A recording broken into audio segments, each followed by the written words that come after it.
ఈ యొక్క మార్కెట్ ఎప్పుడైతే తగ్గుతుందో ఈ అవకాశాన్ని మనం ఎలా ఉపయోగించుకోవాలనుకుంటే, మన దగ్గర ఇప్పుడు ఒక 10,000 ఉంది. 10,000 రూపాయలు పెట్టుబడి పెట్టేసుకొని తక్కువ మార్కెట్ బాగా పడిన రోజు మంచి స్క్రిప్ట్లు చూసుకొని పెట్టుబడి పెట్టుకోవడము. అలాగే లేదు కొంత నేను మార్కెట్లో భయపడుతున్నాను, నేను ఇంకా మార్కెట్లో ఇంకా తక్కువ అవుతుందేమో అని చెప్పేసి భయపడుతూ ఉంటే దాన్ని సిప్ అంటే కొంత అగ్రెసివ్ ఫండ్స్ కానీ మామూలుగా మనం అగ్రెసివ్ నేచర్ ఉన్నప్పుడు మన యొక్క రిస్క్ అప్టైట్ని బట్టి అగ్రెసివ్ ఫండ్స్లో స్టార్ట్ చేయడం కానీ తక్కువగా స్టార్ట్ చేయడం. అంటే అగ్రెసివ్ ఫండ్స్లో ఎలా స్టార్ట్ చేయాలంటే, ఇప్పుడు సపోజు మీరు మామూలుగా 1,00,000 రూపాయలు పెట్టుకోవాలనుకున్నప్పుడు ఈ టైంలో ఒక 20,000 మాత్రమే పెట్టుకోవాలి.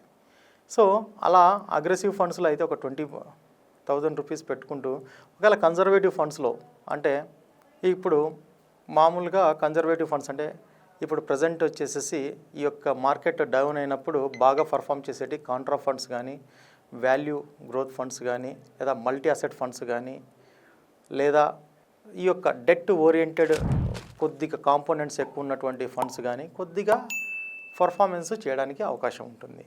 సో అలాంటి ఫండ్స్లో ఒక 30 నుంచి 35% వరకు మనం పెట్టుకోవచ్చు. మిగతాది అంతా కూడా మనము ఎమర్జెన్సీ కింద పెట్టుకోవడానికి అవకాశం ఉంటుంది. కానీ ఇక్కడ మీరు గమనించాల్సింది ఏంటంటే 15% పడిపోయింది మార్కెట్, ఇంకా కొంతమంది ఇంకా పడుతుందేమో అనే ఒక భయము అనేది ఉంటుంది. ఎస్, మార్కెట్స్ అనేది ఎప్పుడు కూడా మనం చెప్పలేము, ఇది ఎవరి చేతిలోనూ ఉండేది కాదు.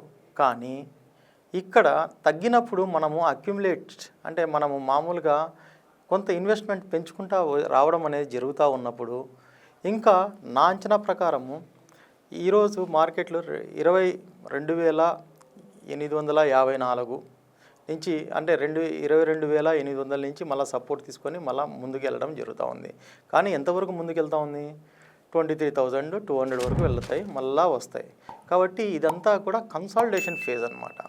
ఈ కన్సాలిడేషన్ ఫేజ్లో మీరు చేయాల్సింది ఏంటంటే వాల్యుయేషన్స్ చక్కగా గుర్తించి లాంగ్ టర్మ్ ఇన్వెస్ట్మెంట్కి స్టార్ట్ చేయడం అనేది చాలా చాలా చాలా చాలా ఉపయోగకరమైనటువంటి మనము యాక్టివిటీ చేయొచ్చు. అలాగే